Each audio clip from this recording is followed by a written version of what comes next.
Aryapuram cooperative urban bank తమ పాలకవర్గం హయాంలో అభివృద్ధి పదంలో పయనిస్తోందని బ్యాంకు చైర్మన్ చల్లా శంకర్రావు తెలిపారు.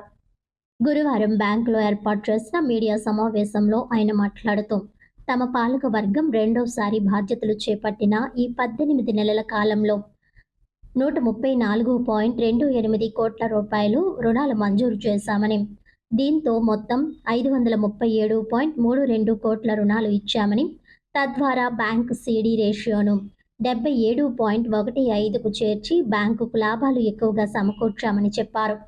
అలాగే ఈ 18 నెలల కాలంలో 18.16 కోట్ల రూపాయల డిపాజిట్లు సేకరించడంతో మొత్తం డిపాజిట్ల సంఖ్య 696.57 కోట్లకు పెరిగిందని ఆయన వివరించారు. 100 కోట్లకు పైబడి ఎన్పిఏ లోన్లు రికవరీ చేసి ఎన్పివిను 6% లోపు ఉంచడం జరిగిందని, దీనివల్ల బ్యాంకుపై ఉన్న శాప్ ఆంక్షలను రిజర్వ్ బ్యాంక్ ఎత్తివేసేలా చేయగలిగామని చల్లా శంకర్రావు చెప్పారు.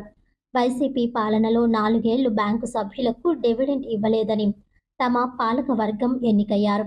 2024-25 లాభాల నుంచి సుమారు 95,000 మంది సభ్యులకు 1.97 కోట్ల రూపాయలు 12% డివిడెండ్గా ప్రకటించామని చైర్మన్ చల్లా శంకర్రావు చెప్పారు. సైబర్ నేరాల నుంచి బ్యాంకు సభ్యుల డేటా సురక్షితంగా ఉంచేందుకు క్లౌడ్ బేస్డ్ బ్యాంకింగ్కు మార్చామని ఆయన తెలిపారు. ఖాతాదారులకు మొబైల్ బ్యాంకింగ్ సేవలు అందించేందుకు చర్యలు చేపట్టామని వివరించారు. ఈ 18 నెలల్లో 80 లక్షల రూపాయలు ఇన్కమ్ ట్యాక్స్ రీఫండ్ రాబట్టామని ఆయన చెప్పారు. బంగారు ఆభరణాలపై గ్రాముకు 1,000 రూపాయల వరకు రుణాలు మంజూరు చేస్తున్నామని చెప్పారు. కోటగుమ్మం బ్రాంచ్ను నూతన భవనంలోకి మార్చి లాకర్ల హన్ను ఏర్పాటు చేశామని చెప్పారు.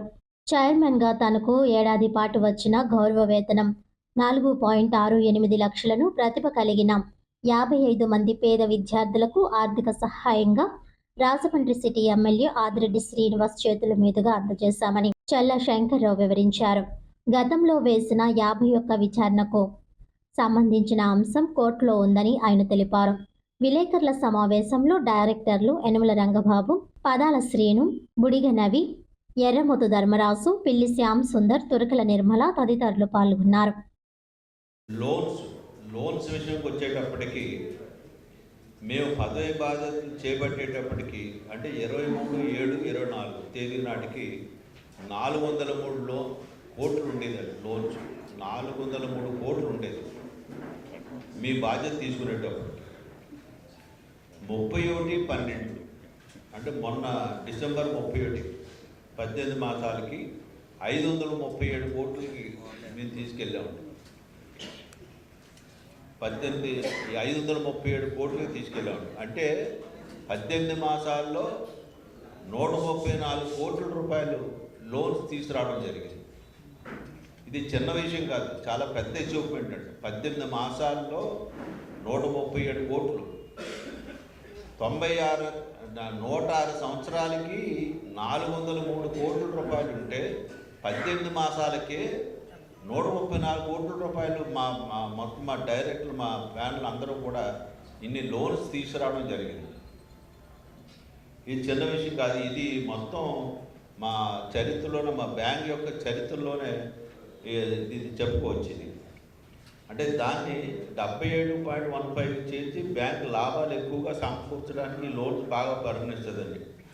అలాగే సిడి రేషియో కూడా మేము ఉండేటప్పుడు 59.41 ఉండేది. వచ్చేటప్పటికి అది 77 పాయింట్కి వెళ్ళింది. ఇప్పుడు 59 నుంచి 77 పాయింట్కి వెళ్ళింది. సిడి రేషియో అనేది చాలా ఇంపార్టెంట్. దీని మీదే బ్యాంక్ యొక్క మొత్తం ప్రగతి అంతా కూడా సాధించి ఉంటుంది. మేము వచ్చేటప్పటికి 59% ఉంటే ఇప్పుడు 77% ఉంటుంది. అది కూడా అంత బ్రహ్మాండంగా సిడి రేషియో పెంచడం జరిగింది. అలాగే డిపాజిట్ విషయంలో మేము వచ్చేటప్పటికి 678 కోట్లు ఉంది.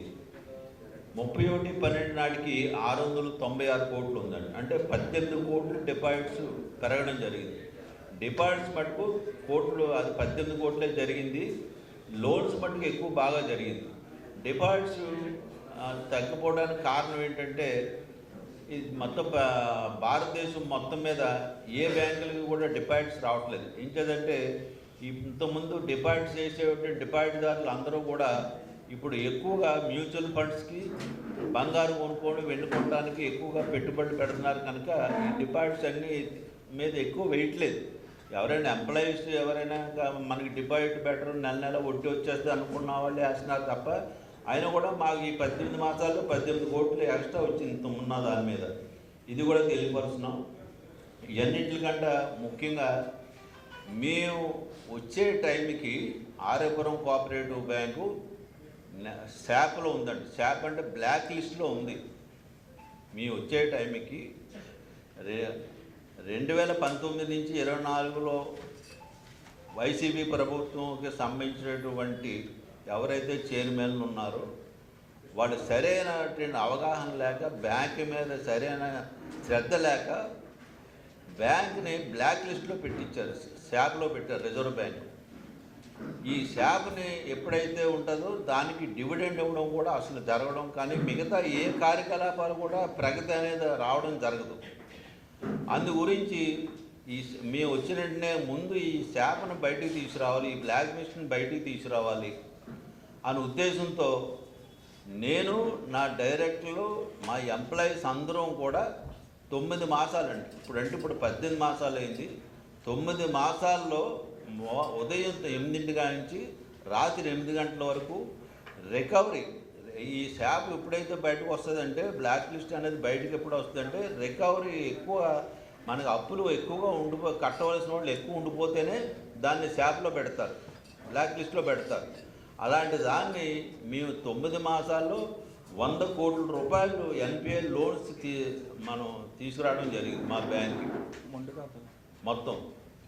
అందు గురించి ఏంటంటే, ఎప్పుడైతే 100 కోట్ల రూపాయలు మేము అహర్నిశలో కష్టపడి ఈ ఎన్పిఏని తీసుకొచ్చామో, రిజర్వ్ బ్యాంక్ వాళ్ళు దాన్ని గుర్తించి దాన్ని మాకు ఎన్పిఏ నుంచి దాన్ని శాప్ నుంచి బయటికి తీసుకురావడం జరిగింది.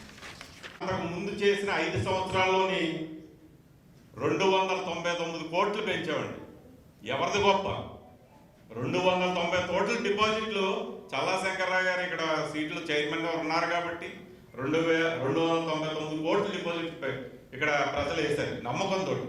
అదే వైసీపీ గవర్నమెంట్ నామినేటెడ్ చైర్మన్ ఉండగా ఇక్కడ కేవలం 5 సంవత్సరాల్లోనే, మీరు గుర్తుపెట్టుకోండి, 5 సంవత్సరాల్లోనే 44 కోట్లు మాత్రం వచ్చింది.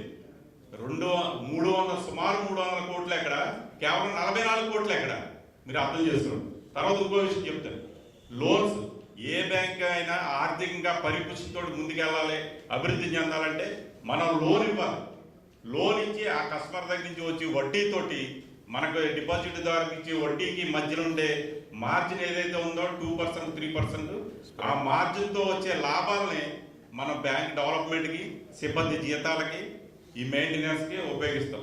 మనం లోన్ ఇవ్వకుండా మన డబ్బు అంతా గళ్ళబెట్లో పెట్టుకుని ఇలా దినపెట్లో పెట్టి కూర్చుంటే బ్యాంకు కుదేలైపోయి నష్టాల్లోకి వెళ్ళిపోతుంది. మేము 414 కోట్లండి. అయితే వాళ్ళు లోనింగ్ చేయటం మానేసి తిరోగమనం, అక్కడ ఉన్న లోన్లు 403 లోన్లకి చేస్తారు. అంటే 8 కోట్లు ఇంకా తగ్గిపోయింది. లోనింగ్ ఇవ్వాల్సింది పోయి తగ్గించేశారు. అంటే బాధ్యతారహితంగా ఉంటారు. ఎవరైతే జగన్మోహన్ రెడ్డి గారు, నేను రాజకీయాలు ఎత్తుతున్నానని మీరేమనుకోరు, జగన్మోహన్ రెడ్డి గారు ఎలాగైతే రాష్ట్రాన్ని కిందకి నెట్టేశారో అదే విధంగా ఈ బ్యాంకును కూడా నెట్టేశారు. పత్రికా సోదరులందరూ ఇది హైలైట్ చేసి చెప్పాల్సిన సమయం ఇది. ఏమండి, వ్యాపారం, బ్యాంకు వ్యాపారం చేసామండి. మనం వ్యాపారం చేయడానికి, వ్యాపారాన్ని అభివృద్ధి చేసి బ్యాంకుని డెవలప్ చేసి ఇంకో 10 బ్రాంచ్లు పెడితే ప్రజలకి, పేద ప్రజలకు ఉపయోగపడేలాగా చేయటమే ఈ బ్యాంకు యొక్క లక్ష్యం.